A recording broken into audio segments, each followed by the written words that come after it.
Значи, седи сега бай Мехмед край Босфора и се опитва сам да си го вкара отзад.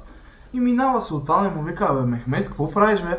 Той: абе султане, нали, сега всичките хора, които съм оправил, забогатяха, оправиха си живота, само аз седя беден. Той вика: добре деца, кой толкова си оправил, нали? Кажи ми поне едно име. И бай Мехмед казал: ми сега всички твои визири аз съм ги оправил и виж сега, богати хора са, какво да стане? И прибира се султана в двореца и събира всички визири и им казва: вижте сега, искам да излезе напред всеки, който бай Мехмед го е оправил. И да не сте посмели да лъжете, защото ще ви отрежа главите направо. И сега излиза всеки от визирите един по един и султана се провикнал: добре вас, сега не ви ли е срам?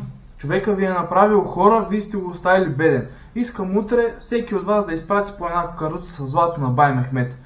И седи на следващия ден бай Мехмед пак край Босфора и почват да приждат каруци с злато. Седи бай Мехмед, почесва се по главата и вика: бах мамо, аз само се докоснах.